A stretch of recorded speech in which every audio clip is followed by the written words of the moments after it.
Welcome to PM7 భక్తి channel. ఈ రోజు మనతో పాటు ఉన్నారు చేబిఎం కిరణ్ శర్మ గారు. ఆ కిరణ్ శర్మ గారు ఈ మధ్య కేదార్నాథ్ యాత్రకు వెళ్లారు. ఆ యాత్ర విశేషాలు, ఆ విశిష్టతలు ఏంటో మనం తెలుసుకుందాం. నమస్తే గురుగారు. నమస్కారం తల్లి. అఖండ ఐశ్వర్యమస్తు. సార్, ఇప్పుడు మీరు రీసెంట్ గా కేదార్నాథ్ వెళ్లారని తెలిసింది. ఆ యాత్ర విశిష్టత, అక్కడ ఉన్న వాతావరణం, అవన్నీ మీకు ఎలా అనిపించాయి? అంటే ఆ అనుభూతి ఎలా అనిపిస్తుంది మీకు? ఒకటి, కేదార్నాథ్ చేరుకుంటున్నామంటేనే ఒక భావోద్వేగంతో కూడుకున్నటువంటిది. చాలా మంది అనుకుంటారు ఇక్కడి నుంచి వెళ్తున్నప్పుడు మంచిగా కైలాసనాథుని చూడవచ్చు, అక్కడ బ్రహ్మాండమైనటువంటి యాత్ర ఉంటుంది అనుకుంటారు. కానీ వెళ్తున్న వాడికి తెలుస్తుంది అక్కడ శివుడు ఎన్ని మనకి పరీక్షలు పెడతాడో అక్కడ తెలుస్తుంది మనకి.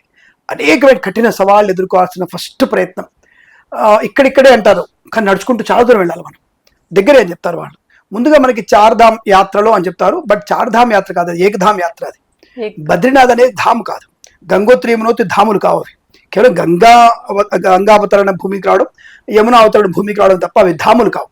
ధాములు అంటే మనకి పూరి, కేదార్నాథ్, అలాగే మనకి రామేశ్వరం, మధుర, ఇవి ధాములు అంటారు. ఇవి చార్ ధాములు. అవి అంటే ఎక్కడెక్కడైతే మనకి శంకరాచార్యుల వారు పీఠాలు స్థాపించారో అక్కడ వాటిని మాత్రమే ధాములు అని చెప్పబడుతుంది, మిగతా అవి ధాములు కాదు. సరే, అది మాటలు వరవల్లో చార్ధామ్ అని చెప్పేసి బద్రీనాథ్, కేదార్నాథ్ అండ్ మనకి యమునోత్రి, గంగోత్రిని నాలుగు చెప్పుకుంటారు. గంగోత్రి, యమునోత్రి ధాములోకి రావు, అక్కడ ఎటువంటి దేవాలయాలు లేవు. గంగోత్రి, యమునోత్రిలో దేవాలయాలు లేవు.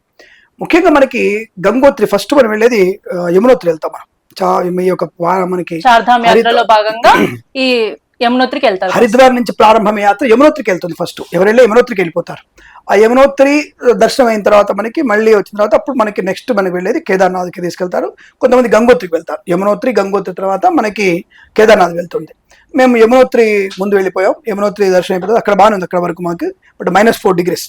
మనం అనుకున్నంత ఈజీ ఉండదు, -4 ఉంటుంది. అది ఎప్పుడు వాతావరణం ఎలా మారుతుందో అస్సలు తెలియదు మనకి. యమునోత్రి వరకు పర్వాలేదు, బాగా వెళ్ళిపోయాం.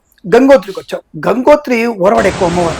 అసలు గంగమ్మ తల్లి ఒరవడి ఊహించడు. ఒరవడి నిజంగానే ఆయన జటాజూటల్లో శివుడి మీద ఎంత భయించడం తెలియదు. ఆ ఒరవడి మనకు కనపడుతుంది. రాళ్ళు మనకి పెద్ద రాళ్ళు కలుగుతుంటే తెలుస్తుంది, సౌండ్ రోడ్ కలుగుతున్నట్టుగా ఆ నీళ్ళలో కలుగుతుంటే తెలుస్తుంటుంది. అది గంగోత్రిలో మనకి చాలా స్పష్టంగా కనపడుతూ ఉంటుంది. అయితే ఈ 2 యాత్రలు అయిపోయిన తర్వాత మేము కేదార్కి వెళ్ళడం ప్రయత్నం చేసాం. కేదార్నాథ్లో ఫస్ట్ మనకి ఒక దగ్గర ఆపుతారు. లైన్ ఎలా ఉంటుందంటే మనకి దాదాపు ఒక 6 కిలోమీటర్ల వరకు మనకి ఏదైతే పట్టి ఇస్తారో, అంటే చిట్టి ఉంటుంది, మనకి పర్మిషన్ లెటర్ ఉంటుందో, అది స్కాన్ చేసేది 6 కిలోమీటర్లు నడవాలి మనం. అది ఎవరు చెప్పారు, అసలు ఎవరు చెప్పారు? డ్రైవర్లు అక్కడ బస్సు ఆపుతారు. బస్సులో వెళ్దామంటే మనం తీసుకున్నటువంటి కార్లో వెళ్దామంటే అది 6 కిలోమీటర్ పోయేసరికి మనకు ఒక రోజు పడుతుంది. అది ప్రతి ఒక్కరు దిగి నడుచుకుంటూ వెళ్తారు. కానీ ఆ దిగి నడుచుకుంటూ వెళ్ళినంత వరకు మనకి పక్కనే పక్కనుకుంటూ లైన్ నిల్చొని చాలా దూరం వెళ్ళాల్సి ఉంది. కొంతమందికి మాత్రం మనం తెలివైన వాళ్ళు, మనలాంటి వాళ్ళు, కొద్దిగా తెలుగు వాళ్ళు తెలివైన వాళ్ళు కదా, ఈ తెలుగు వాళ్ళు తెలివైన వాళ్ళు కొద్దిగా ఎటువంటి తెలివి, లైన్ నుంచి పక్కకు వచ్చేసి ఏదో స్కూటర్ ఆ తెలివి ఎక్కువ ఉంటుంది మన దగ్గర. సో అప్పటికి చిట్టు తింటూ శాపరార్థాలు పడుతూ వెళ్తుంటారు మన వాళ్ళు. అలా వెళ్ళిపోయిన తర్వాత అప్పుడు మన చిట్టి పర్మిషన్ అయితే స్కాన్ చేసుకుంటే అప్పుడు యాత్ర స్టార్ట్. అక్కడి నుంచి అయినా తొందరగా అయిపోద్దా, గుర్రాలు పడుకుందాం అంటే అక్కడ ఉండవాలి. గుర్రాలు వాళ్ళ కంచి 2 కిలోమీటర్ల హైట్లో ఉంటాయి, అక్కడి నుంచి తీసుకెళ్తాడు గుర్రాలు వాడు. లేదంటే డోలీ వస్తుండే, ఆ డోలీ అనేది ఇక్కడి నుంచి మాట్లాడతాడు. భయంకరమైనటువంటి రేట్లు ఉంటాయి. మీరు చాలా గుర్తుపెట్టుకోండి, 4 తీసుకెళ్లేటువంటి డోలీ మాత్రం 13,000 వెళ్ళడానికి, 13,000 రావడానికి. అదే సార్, గుర్రాలని కూడా చాలా హింస ఇప్పుడు ఒకటి చాలా మంది అక్కడ అంటుంటారు, అక్కడ బోర్డు కూడా పెడతారు, పశువులని కొద్దిగా కాపాడండి, జాగ్రత్త పడండి అని చెప్పేసి. గుర్రానికి మనిషిని మోసుకోగలిగే శక్తి ఉంటుంది. దానికి శక్తి అంటే వాటికి ప్రాపర్ ఫుడ్ అంటే అది మనం ఇస్తున్న డబ్బులు వాళ్ళు పెట్టాల్సింది. మన కార్యక్రమాలు చేస్తారు అంటే అవి బలంగానే ఉంటాయి. మనకు అందరూ పడిపోయేటువంటి ఏమి ఉండవు. కొన్ని అలసిపోయినప్పుడు పడిపోతుంటాయి, జారిపడిన పడుతుంటాయి, అది కూడా చూసాం మనం. కానీ గుర్రాలు మనల్ని తీసుకెళ్ళగలిగే శక్తి ఉంటుంది. వాటికి మంచి శక్తి ఉంటుంది. వాళ్ళకి కూడా భోజనం పెడతారు. వాళ్ళు పెట్టకుండా వాళ్ళు సంపాదించుకోవాలి కదా, అవి బలంగా లేకపోతే వాళ్ళు ఎలా సంపాదించుకుంటారు? కాబట్టి గుర్రానికి 6,000 ఎంత అవుతుంది. గుర్రానికి అప్ అండ్ డౌన్, పోవడానికి 6,000, రావడానికి 6,000 అవుతుంది. గుర్రానికి పుట్టి అని ఒకటి ఉంటుంది, ఒక వ్యక్తి మోసుకెళ్తాడు మనల్ని, దాని మీద పుట్టి అంటారు. దానికి 8,000 రూపాయలు, వెళ్ళడానికి 8,000 అవుతుంది దానికి. అది 14 గంటల ప్రయాణం. అది గుర్రం 6 గంటలు 7 గంటలు వెళ్ళిపోతే ఆ పుట్టి వాళ్ళు 14 గంటలు వస్తారు. డోలీ కూడా దాదాపు 8 గంటలు పడుతుంది డోలీ తీసుకురావడానికి కూడా. ఇది మనం వెళ్తున్నప్పుడు ఆక్సిజన్ ప్రాబ్లం అంటారు, కానీ కొంతమందికి ఆ ఇబ్బంది వచ్చింది. బట్ మోర్ ప్రాబ్లం గా మనకి అటువంటి ఆక్సిజన్ ప్రాబ్లం ఏం కలగల. అంటే ఆస్తమా ఇలాంటి సమస్యలు ఉన్న వాళ్ళకైతే కొంతమంది, బట్ నాతో వచ్చిన వాళ్ళకి వీళ్ళిద్దరికి సైనస్ కూడా ఉండే, వాళ్ళు కూడా ఇక్కడ ఇబ్బంది పడలేదు. అంటే మనం పచ్చకరపురం దగ్గర పెట్టుకుని వెళ్తుంటాం. అటువంటి దేవుడు మరి మాకు అటువంటి ఇబ్బంది కలిగించలేదు. కానీ వెళ్ళిన తర్వాత అక్కడ వసతి దొరకడం కష్టం, దుర్లభం. వసతి అనేది దొరకదు. మీరు కేదార్నాథ్కి కింది నుంచి పై వరకు లైన్ కంటిన్యూ లైన్ ఉంటుంది. ఉదయం మూడింటికి దేవాలయం ఓపెన్ చేస్తే రాత్రి కంపల్సరీగా 8ంటికి దేవాలయం బంద్ చేస్తారు. కంటిన్యూ దేవాలయం ఓపెన్ ఉంటుంది. దర్శనం చేసుకుంటారు, వచ్చేస్తూనే ఉంటారు జనాలు. అంటే అక్కడ ఏం రెస్ట్ తీసుకోవడానికి ఉండరు, ఏదో గంట రెస్ట్ తీసుకోవడం తప్ప అక్కడేం ఉండరు, ఉండడానికి అవకాశం ఉండదు. కానీ ఉండాలనుకుంటే మాత్రం ఒక గది మనకి 5,000 రూపాయలు 6,000 రూపాయలు ఉంటుంది. ఒక గదిలో 5 ఉండవచ్చు. ఒక 24 గంటలు కూడా ఉండదు మనకి. ఎందుకంటే అక్కడ అయిపోతుంది అంటే బయలుదేరుతాం కదా, చలికి ఉండలేము అక్కడ. -4 అసలు భయంకరమైన చలి. అసలు ఎంత అంటే మనం వెళ్తున్నప్పుడే ఉక్కపోతాయి, అసలు వేడి ఉక్కపోతా. అక్కడ వెళ్ళిన తర్వాత తట్టుకునే చలి, అసలు నీళ్లు ముట్టుకుంటే మన చేతులు అక్కడ గడ్డిగడ్డిపోతాయి, అంతటి చలి ఉంటుంది అక్కడ. దాదాపుగా చాలా మంది స్నానం చేయకుండా అభిషేకానికి వెళ్ళిపోతారు. అంటే శివుడు అభిషేకానికి వెళ్ళిపోతుంటారు, కాళ్ళు కడుకుంటారు, నోట్లో నీళ్ళు పోసుకొని పుట్టులు చుమ్మేసి అభిషేకానికి వెళ్ళిపోతారు. కొద్ది మంది మాత్రమే వేడి నీళ్ళు పెట్టుకున్న వాళ్ళు పెట్టుకొని తగ్గ 2 చెంబులు పోసుకొని వెళ్ళిపోయే వాళ్ళు ఉంటారు, మా లాంటి వాళ్ళు తప్ప. అలా వెళ్ళొచ్చా సార్ ఇట్లా మధ్య స్నానం? ధూళి దర్శనం దానికి అసలు అక్కడ అంతా వాళ్ళు ఏమంటారంటే కంకరమే శంకర్ అంటారు వాళ్ళు. మనం వెళ్తున్న ప్రతి కంకరంలో కూడా శంకర్ ఉంటాడు. సో కాబట్టి అటువంటిది ఆ దేవాలయం అంటే అక్కడ ప్రాశిస్తాం. మనం ఇంకేం చెప్తాం, మనం ఆ చన్నీళ్ళు పోసుకుంటే మనం శరీరం పడిపోద్ది, శరీరం మొత్తం మనకు గడ్డగట్టేస్తుంది. కాబట్టి అక్కడ కొంతమంది వేడి నీళ్ళు పెట్టుకున్న వాళ్ళు అక్కడ పోసుకొని, మాలాంటి వాళ్ళు 2 చెంబులు పోసుకొని శివ అనుకుంటే వెళ్ళిపోవాలి తప్ప సామాన్య భక్తులు మాత్రం స్నానం చేసి వెళ్తారు అనేది దుర్లభం, అబద్ధం అది. అదే ఇక్కడ శంకర్ని చూడడం కోసం అని నీళ్లు పోసుకుంటే ఇక్కడే కనిపించేస్తాడు అంతే. మన కైలాస దర్శనం. బట్ అక్కడ శివుడికి దర్శనానికి మాత్రం మంచి అంటే ఒకటి మనం ముందే అడ్వాన్స్ బుక్ చేసుకోవచ్చు. 5,000 రూపాయల టికెట్ వేసేసి బుక్ చేసుకుంటే ఎన్ని రోజుల ముందుగా బుక్ చేసుకోవాలి? అది 2 రోజుల ముందు బుక్ చేసుకోవాలి. 2-3 రోజుల ముందు బుక్ చేసుకుంటే టికెట్ దొరుకుతుంది మనకి అభిషేకానికి. అలా అభిషేకం టికెట్ ఉంటే ఎవరు మనల్ని అడిగారు, మధ్యలో డబ్బులు అడిగారు ఎవరు కూడా, అంత అబద్ధం. అక్కడ మధ్యలో ఏజెంట్ లాగా ఉంటారు ఆ బ్రాహ్మలే, ఆ కుటుంబం యొక్క వాళ్ళ వ్యవస్థ వాళ్ళే ఉంటారు, బ్రాహ్మలు ఉంటారు. వాళ్ళు మనకు టికెట్ లేకపోతే వాళ్ళే డబ్బులు తీసుకొని దర్శనం చేయిస్తారు. అలాంటి వ్యవస్థ కూడా ఉంది. కానీ మనం నేరుగా కనుక మనం 5,000 రూపాయల అభిషేకం టికెట్ కొనుక్కుంటే 5గురం వెళ్ళొచ్చు లోపలికి. మనం అభిషేకం చేసుకోవచ్చు, నీళ్లు వాళ్ళు ఇస్తారు, అభిషేకం చేసుకోవచ్చు. ఒక 2-3 నిమిషాలు మనం అక్కడ స్వామివారిని స్పర్శ చేసుకోవచ్చు. స్పర్శ దర్శనం కూడా స్వామివారిని ముట్టుకోవచ్చు మనం. 5 వరకు అంటే 3 నుంచి 6 వరకు స్పర్శ దర్శనం ఉంటుంది. 6 తర్వాత స్పర్శ దర్శనం ఉండదు, దూరం నుంచి దండం పెట్టుకుని రావడమే ఉంటుంది. కానీ ఆ చలికి 2 గంటలకి లైన్ నిలబడాలి అభిషేకం కొరకు. 2 o'clock నిలబడితే కానీ మన లైన్ రాదు. సో అటువంటి అభిషేకం చేసుకోవడం, ఆ స్వామిని ముట్టుకోవడం అంటే ఏ జన్మలో పుణ్యం చేస్తే గానీ అటు అరుణాచల దర్శనం ఇటు కేదార్ దర్శనం జరగదు. 2 అంటే ఇప్పుడు కొందరికి డ్రీమ్ వెకేషన్ లాగా ఉంటది కదా సార్, అంటే వాళ్ళకి జీవితంలో ఒక్కసారైనా దర్శించుకోవాలని అనుకునేది కేదార్నాథ్ ఉంటది. అదృష్టం కూడా ఉండాలి, కలిసి ఉండాలి. అంటే వెళ్ళాలని చాలా మంది అనుకుంటారు, కానీ అక్కడ దాకా వెళ్ళడం అనేది చాలా రిస్క్. ఇప్పుడు మీరు చెప్తున్నారు కదా, ఎంతో అసలు ఉత్సాహం ఉంటుంది. అంటే ఆ స్వామిని చూసిన తర్వాత, ముట్టుకున్న తర్వాత వర్ణనాతీతం. అబ్బా, నాకు పరమేశ్వరుడు యొక్క సంపూర్ణ అనుగ్రహం కలిగింది, ఇంకంతకంటే మించి ఏం కావాలి మనకి, ఈశ్వరానుగ్రహం నాకు పొందిందని చెప్పేసి చూడడం. ఆ వెనకాల భీమ రాయి అని ఉంటుంది ఒకటి, భీముడి యొక్క రాయి అని ఉంటుంది, దాని పేరు అంటారు.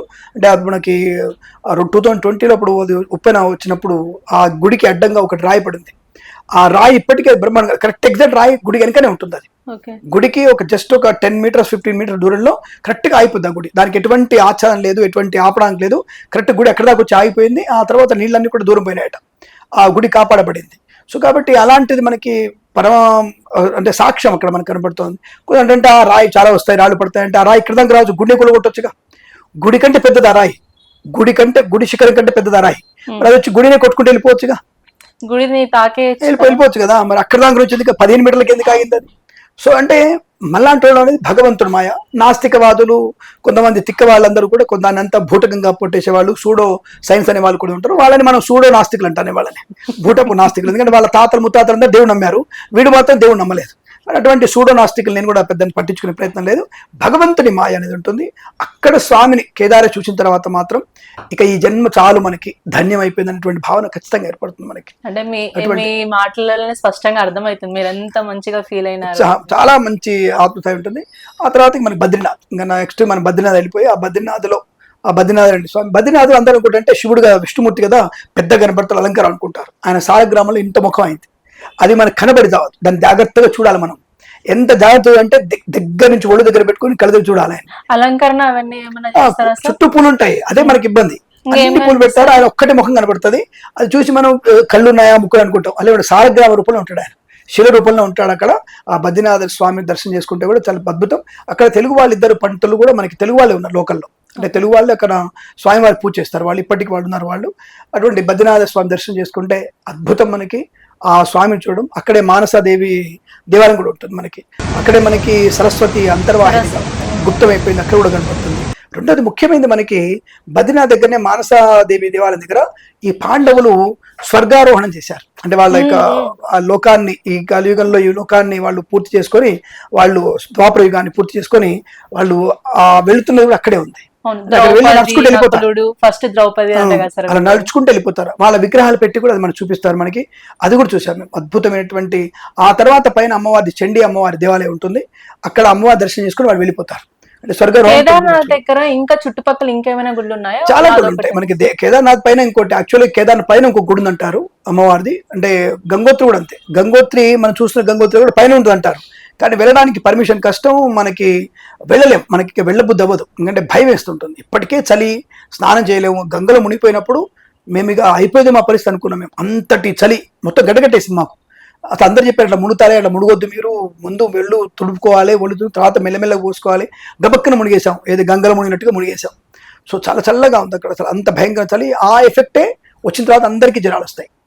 ఆ వచ్చిన తర్వాత గంగమ్మ దగ్గర మునిగడే మనకి అందరికీ, గంగోత్రి మునిగడమే అందరికి జ్వరాలు వచ్చేటువంటి అవకాశం ఉంటుంది. అది 5 రోజుల తర్వాత ఎఫెక్ట్ పడుతుంది. అది ప్రతి ఒక్కళ్ళు తుమ్ములతో దగ్గులతో ఇంటికి చేరుతారు గ్యారెంటీ. అంటే అక్కడ ఉన్నప్పుడు ఏం కాదు, అది ఆ ఎఫెక్ట్ ఉండదు.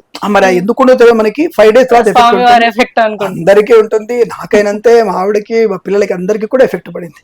సో కాబట్టి ఆ దర్శన భాగ్యం చాలా అద్భుతంగా ఉంటుంది. అలాగే మనకి మనకి హరిద్వార్ కూడా, హరిద్వారం అంటే అదే మెయిన్ స్వామివారి ద్వారం, హరికి ద్వారం అది, అటువంటి ఊరు. దాని పేరే మాయాపురి, హరిద్వార్ పేరే మాయాపురి. సో అటువంటి మాయాపురిలో పితృదేవతలకి మన కర్మకాండ చేసుకునే ప్రయత్నం చేయాలి.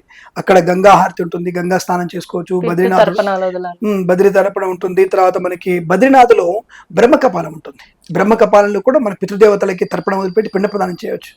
అంటే పితృదేవతలు లేని వాళ్ళకి అలా చేస్తే కూడా మోక్షాన్ని పొందుకునే అవకాశం. సనాతన ధర్మంలో విశిష్టమైనటువంటిది బద్రీనాథ్, కేదార్నాథ్. అరుణాచలం వెళ్ళాలన్నా, కేదార్నాథ్ వెళ్ళాలన్నా ఈశ్వర అనుగ్రహం లేకపోతే పోవడం అనేది దుర్లభము. ఇది గ్యారెంటీ, ఇంపాసిబుల్. మన జీవితంలో ఎంతో మంది ఇప్పటికి వెళ్ళాలని వాడు చాలా మంది ఉన్నారు. మన ఋషులు కూడా ఇంతవరకు వెళ్ళలే. మన సన్యాసులు దిగిన కొంతమంది చాలా మంది కూడా కేదార్నాథ్ దర్శించినటువంటి భాగ్యం లేదు వాళ్ళకి. అరుణాచలం కొంతమంది వెళ్ళలేదు. ఆ 2 ప్రాంతాలు వెళ్ళాలంటే మాత్రం ఈశ్వర అనుగ్రహం ఉంటే తప్ప వెళ్ళడం అనేది దుస్సాధ్యం. గుర్రాల మీద, పుట్టిల మీద, డోలి మీద అనేక. ఇప్పుడు స్వయంగా నడుచుకుంటూ వెళ్ళడం అంటే చాలా కష్టం అంటారా? కష్టమే ఉండదు, వెళ్తున్నారు చాలా మంది. మీరు నమ్మరు, 70 ఏళ్ల ముసలాడు కూడా వెళ్తుంది, కర్ర పట్టుకుని కర్రశాంతి వెళ్తుంది. 90 ఏళ్ల ముసలాడు దిగుతున్నారు కూడా. సరే వాళ్ళకి శ్వాస ఇబ్బంది లేదంటే పరమేశ్వరుడు వాళ్ళకి అనుగ్రహం ఇచ్చాడు, వాళ్ళకి ఎటువంటి ఇబ్బంది కలగట్లేదు. అంటే ఇప్పుడు ఇలాంటి వయసున్న వాళ్ళే వెళ్ళాలి, ఇలాంటి వయసున్న వాళ్ళే రావాలి అని ఏమన్నా పెట్టారు? యాక్చువల్గా మానస సరోవరానికి అటువంటి రూల్స్ ఉన్నాయి, బట్ ఇక్కడ మరి కేదార్నాథ్ అటువంటి రూల్స్ ఉన్నట్టు నాకేం కనపడలా. బట్ ఎవరైనా సరే వాళ్ళ ఇష్టం, మీ ఆరోగ్యం. అలాంటి టెస్ట్లు ఏం చేయరు మా ఇక్కడ, అలాంటివి కనబడుతున్నట్టు లేదు. బట్ అందు దగ్గర మనకి కేదార్నాథ్ వెళ్తున్నంత వరకు ప్రతి చోట మనకి మెడికల్ సర్వీస్ ఉంటుంది. ప్రతి కిలోమీటర్కి ఒక మెడికల్ సర్వీస్ ఉంది. ప్రభుత్వం నిర్వహించినటువంటి మెడికల్ సర్వీస్ ఉంటుంది. అనేక రకాల ప్రయోజనాలు కూడా ఉన్నాయి, బాగానే ఉంటాయి. తినడానికి కూడా బాగానే ఉంటుంది. ప్రతి చోట తినడానికి కూడా మనకి రొట్టెలే. ఇంకా మనకు దక్షిణ భారతదేశం భోజనం అయితే ఉండదు, ఇంపాసిబుల్ అది. ఆ రొట్టెలు తినుకుంటూ మనం కాలం గడిపే ప్రయత్నం చేయాలి. అది పళ్ళు తినాలి, అంత మించి వేరే ఏం లేదు. టీ ఎక్కడైనా సరే ఆ వేడి టీ దొరుకుతుంది, టీ తాగుతూ వెళ్ళవచ్చు. అన్నీ ఉన్నాయి, మనకి అన్ని రకాల వసతులు ఉంటాయి. మనకి అటువంటి ఇబ్బంది ఏం కలగదు. నడుచుకుంటూ వెళ్ళే వాళ్ళకి చాలా మంది ఉన్నారు. కింద నుంచి లైన్ పై వరకు ఉంటుంది, కంటిన్యూ లైన్ ఉంటుంది. వెళ్తూ దర్శనం చేసుకుని వచ్చేవాళ్ళు కంటిన్యూగా ఉంటారు. కాబట్టి చాలా ఉత్కృష్టమైంది, మహిమాన్వితమైంది. భగవంతుని అనుగ్రహం లేకపోతే వెళ్ళలేనటువంటిది, ఆ అనుగ్రహం ఉంటే ఈజీగా వెళ్ళగలిగేటువంటిది కేదార్నాథ్. అక్కడే మనకి ఆదిశంకరాచార్య వారి విగ్రహం అద్భుతం. అసలు ఆదిశంకరాచార్య విగ్రహం, అసలు నల్లటి రాతి విగ్రహం ఎంత అద్భుతంగా చెక్కారో. మన మోడీ గారికి అటువంటి సంకలం ఎందుకు వచ్చిందో. ఇంత పెద్ద 120 అడుగుల స్వామివారి కూర్చున్నటువంటి ఆసనం అయింది. అక్కడ వెనుకనే ఉంటుంది, ఆ యొక్క కేదార్నాథ్ దేవాలయం వెనుకనే ఉంటుంది. అక్కడ కూడా దర్శనం చేసుకొని మనం రావచ్చు, అద్భుతంగా ఉంటుంది. చుట్టుముట్టు దేవాలయాలు చాలా ఉన్నాయి, అంటే ఇంకా కొత్త దేవాలయాలు కూడా ఉన్నాయి, పాతవి. అలాగే మన కేదార్నాథ్ వెళ్ళక ముందే వృద్ధ కేదార్నాథ్ దేవాలయం ఉంది. మనకి శ్రీశైలంలో వృద్ధ మల్లికార్జున స్వామి ఎలా ఉంటాడో, ఈ కేదార్నాథ్లో వృద్ధ కేదార్నాథ స్వామి దేవాలయం ఉంది. పాండవులు శాప విమోచనానికి వృద్ధ కేదార్నాథ్లో కూడా స్వామి దర్శించుకుంటారు. అక్కడ దేవాలయం, అది కూడా దర్శనం చేసుకున్నాం. అలాంటి అనేక దేవాలయాల్ని మనం దర్శనం చేసుకోవచ్చు. చుట్టుముట్టు చాలా ఉన్నాయి. ఇంకా ఏమైనా అటు సైడ్ ఇంకా ఏమైనా చరిత్ర కలిగిన ఏమైనా ఉన్నాయా? పాండవులు ఇలా వృద్ధ కేదార్నాథ్ అన్నారు, ఇంకా అలాంటి పాండవులకు సంబంధించి అంటే ద్వాపర యుగానికి సంబంధించిన ఒకటి ఏంటంటే గంగావతరణ అనేది శివుడి యొక్క అనుగ్రహం కొరకు భగీరథుడి ప్రయత్నంతో కింద రావడం, అది చరిత్ర చెప్తోంది. కేదార్నాథ్ లింగం ఏంటంటే స్వయంభు లింగం, అది జ్యోతిర్లింగాలు ఒక లింగం, 12 జ్యోతిర్లింగాలు ఒక జ్యోతిర్లింగం కాబట్టి అది మహిమాన్వితమైనటువంటి జ్యోతిర్లింగం, అందుకే దానికి స్పర్శ దర్శనం ఉంది మనకి. సో కాబట్టి జ్యోతిర్లింగాన్నిట్లో స్పర్శ దర్శనం ఉంటుంది. దాదాపుగా రామేశ్వరంలో ఉండేది, ఇప్పుడు రామేశ్వరంలో ప్రస్తుతం అయితే ఇవ్వట్లేరు, మళ్ళీ పెట్టారు. ఇప్పుడు మధ్యాహ్నం పూట ఇచ్చారని చెప్పి అనౌన్స్మెంట్ వచ్చింది. రామేశ్వరం మాత్రం పర్మిషన్ ఇవ్వట్లేదు, ఇప్పటికి కూడా లేదు, అది అరిగిపోతుందని చెప్పేసి పాలు కూడా బయట పెట్టారు దాని మీద. సో అలాంటివి కొన్ని ఉంటాయి. జ్యోతిర్లింగాల స్పర్శ దర్శనం శ్రీశైలంలో కూడా అలాగే చేశారు, కొన్ని రోజులు స్పర్శ దర్శనం ఇచ్చారు, తర్వాత చిన్నగా అయిపోతుంది, అరిగిపోతుంది. అది దాంట్లో మనం వేసేటువంటి పాలు పాయిశ్చరైజ్డ్, అవి అంటే కెమికల్ తో ఉన్నాయి కాబట్టి శివలింగం భిన్నం అయిపోతూ ఉంటుంది. స్వచ్ఛమైన పాలేవి, స్వచ్ఛమైన ఆవులేవి, మనం పెట్టేటువంటి మనం తినే అన్నాన్ని ఆవుకు పెడితే ఆవుకి మంచి పాలు ఎందుకు ఇస్తుంది, మనిషి పాలు ఇస్తుంది. గో సంరక్షణ. కాబట్టి అటువంటివన్నీ కూడా మనకి సులువులు కాబట్టి అభిషేకాలు తీసేశారు. ఇక్కడ మాత్రం కానీ ఇక్కడ పాలు పోయినారు, నీళ్లు మాత్రమే పోయిస్తారు. గంధం వేయొచ్చు, అంటే పాలు వేయనియరు, నీళ్లు గంధం అంతే, రెండే, ఇంకేం వేయనియరు. నీళ్లు పోయొచ్చు బ్రహ్మాండంగా, ఆ గంగ నీళ్ళే కాబట్టి పోస్తూనే ఉంటారు అక్కడ వాళ్ళు, దర్శనం చేసుకోవచ్చు. చుట్టుముట్టు కూడా మనకి పాండవులకి శాప విమోచనకు ఒకటి, 2 జ్యోతిర్లింగంగా ప్రశస్తి ఒకటి, గంగావతరణ అమ్మవారు స్వయంగా తనకు తానుగా జటాజుట మీద పడింది కాబట్టి అక్కడ అంటారు.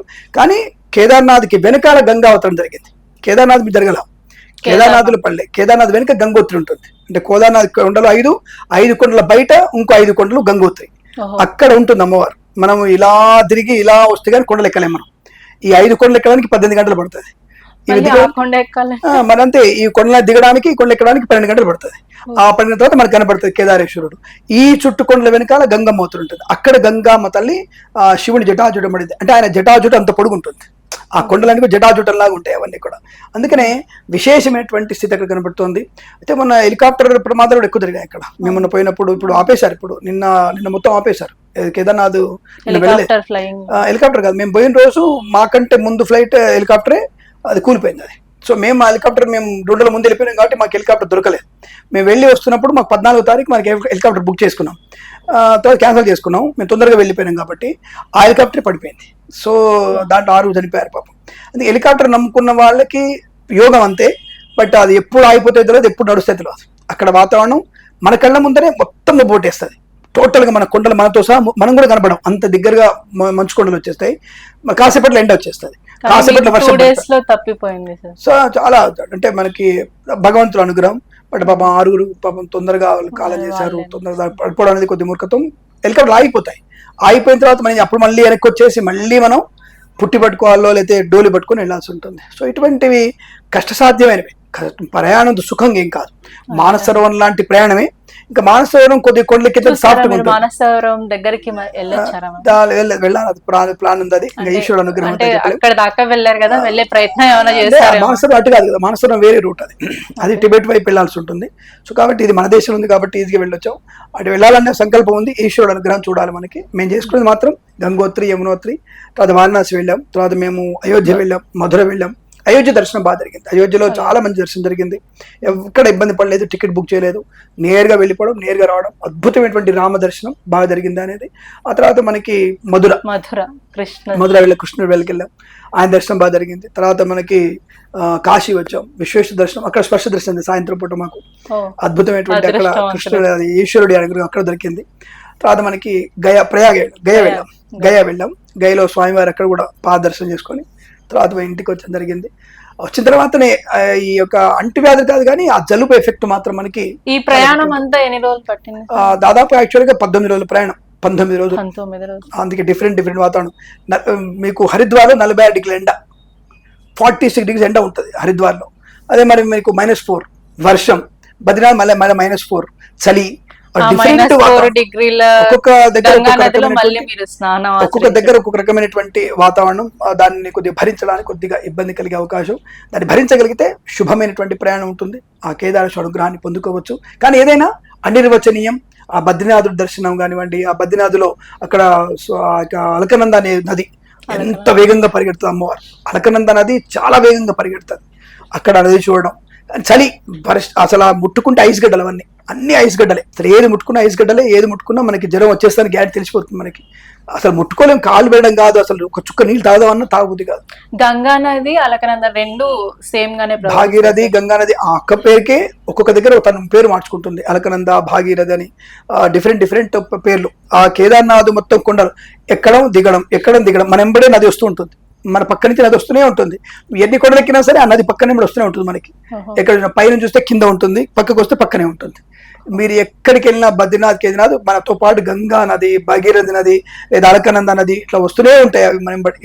ఎక్కడైనా పక్క ఎక్కడ చూసి అదే కనపడుతుంది సీన్, ఒకవైపు కొండ ఒకవైపు నది, ఇంకేం కనపడదు మనకి. మీరు చెప్తుంటేనే సీనరీ అద్భుతమైనటువంటి అంటే ఒక ఆనందంగా మనం చూడగలిగేది. కాసేపు ఆనందపడతాం, తర్వాత ఎన్ని ఫోటోలు తీస్తాం మనం, ఇక శుభ్రంగా కార్లో కానీ బస్సు కూర్చొని పడుకోవడమే, ఇంకోటి ఏం చేయలేము మనం. ఎక్కడన్నా బాగా ఆపి భోజనం చేయడం, మన దేవాలయం చూడడం, దర్శనం చేసుకొని రావడం. కానీ ఆనందంగా మా పిల్లలు కానీ మీ అందరికి కానీ, అంటే మేము యాగానికి వెళ్ళాం, లోక కళ్యాణార్థం అక్కడ యాగం చేయడానికి వెళ్ళాం మేము. ఇక్కడ మేము కేదార్నాథ్లో రుద్రయాగం చేశాను నేను, అంటే అమ్మవారు స్వామివారితో చేయించుకున్నారు. అంటే నేను 12 జ్యోతిర్లింగాల్లో రుద్రయాగం భగవంతుడి అనుగ్రహంతో చేయిస్తున్నాను నేను, ఆయన చేయించుకుంటున్నాను నాతో.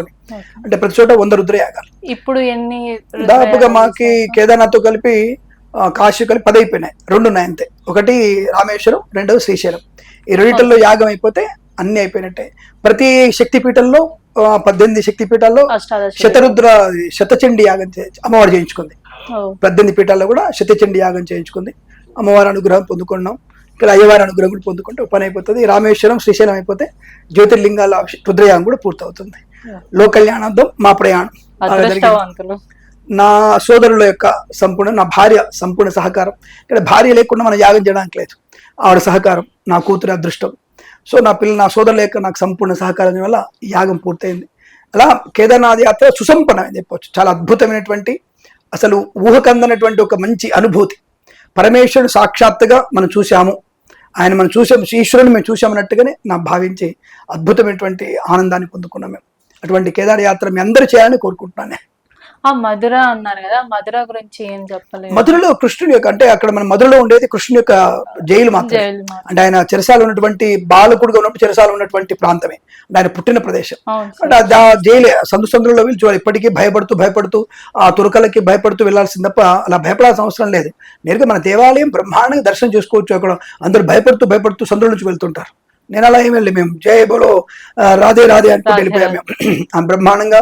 వాళ్ళు భయపడాల్సిన అవసరం ఏంది, అది నా దేశం, నా భూమి, అది నా కృష్ణ భూమి. అది వాడు తుర్కోలకి ఇంకొకరికి భయపడాల్సిన అవసరం నాకే ఉంటుంది, నాకు ఎటువంటి భయం లేదు. మీ అందరికీ అంటే అల్లు మహారాజ్ అల్లు బోలి అంటాడు. క్यों అల్లు బోलना चाहिए, तो मेरा धरती है, मेरा भगवान है, मेरा भगवान का स्थल है, इसको मैं क्यों जोर से राधे क्यों बोल सकते, मैं राधे बोलता हूँ, कौन आते हैं అని చెప్పి గట్టిగా మాట్లాడుకొని వెళ్ళిపోయాం మేము.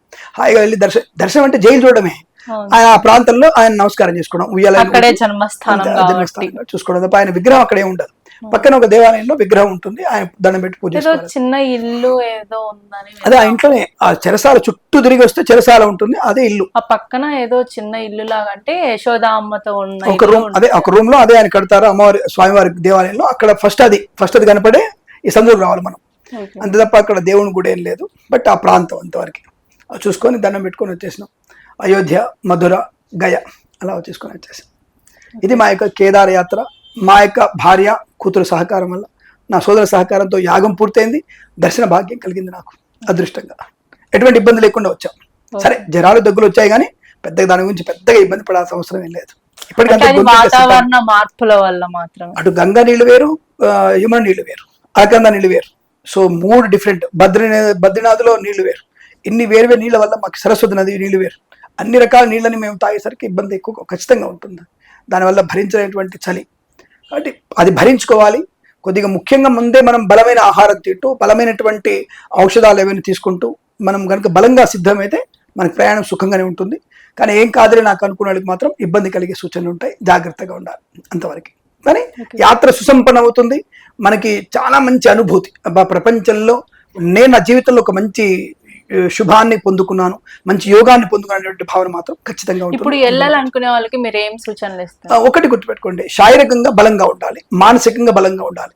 -4 degrees మనసులో పెట్టుకోవాలి, మనం మనసులో పెట్టుకోవాల్సిందే. అక్కడ హరిద్వార్లో 40 డిగ్రీ అంటే దృష్టిలో పెట్టుకోవాలి. డిఫరెంట్ వాతావరణం, పొడి వాతావరణం, చలి వాతావరణం, వర్షం పడుతుంది, ఈజీగా అయిపోతుంది కేదార్ అనుకుంటే నడవడానికి సిద్ధంగా ఉండాలి. ఏదొచ్చినా సరే నడవడానికి సిద్ధంగా ఉండాలి. నేనంటే హెలికాప్టర్లు నమ్ముకోవద్దు. కేదార్నాథ్లో హెలికాప్టర్ ఏమాత్రం నమ్ముకోకండి. ప్రశాంతంగా నడక కానీ లేదంటే మీకు డోలీ కానీ డబ్బులు పెట్టుకోవాల్సిందే. డబ్బులు ఖర్చు అవుతాయి, ఇది మాత్రం గ్యారంటీ. 26,000 రూపాయలు మీకు డోలీకే ఖర్చు అవుతుంది. కాబట్టి మీరు ఆ దృష్టి పెట్టుకొని 1,00,000 రూపాయలు మనిషికి 1,00,000 రూపాయలు ఖర్చు అనేటువంటి భావనతో ఉండి నడుచుకుంటూ కూడా వెళ్ళగలిగినటువంటి ధైర్యంతో ముందు వెళితే సాక్షాత్ కేదారేశ్వరుడి యొక్క దర్శనం జరుగుతుంది. తప్పకుండా బద్రీనాథుడి యొక్క ఆశీర్వచనం ఉంటుంది. మీకు అనుకున్నటువంటి ప్రతి పని శుభాన్ని జరుగుతుంది. దానికి ఇబ్బంది లేదు. వెళ్ళగలము, అందులో సందేహం లేదు. మళ్ళీ స్వామి అనుగ్రహిస్తే మళ్ళీ వెళ్తా, నేను స్వామివారి అనుగ్రహాన్ని పొందుకుంటాను. మీరందరూ కూడా వెళ్ళాలని కోరుకుంటూ సర్వేజన సుఖినో భవంతు. ప్రేమతో మీ కిరణ్ శర్మ. నమస్తే. Thank you.